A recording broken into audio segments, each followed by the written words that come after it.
i-discuss sa inyo ang mga paborito kong K-pop girl group. Ito ang number 1 sa aking mga paboritong K-pop girl group. Ang girl group na Twice.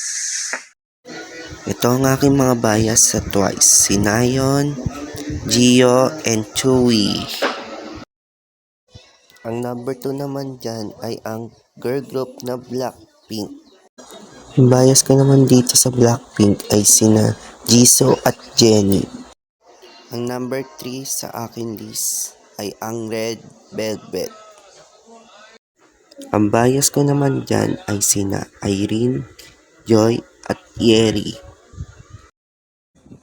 Yan muna ang aking list sa mga paboritong K-pop girl group.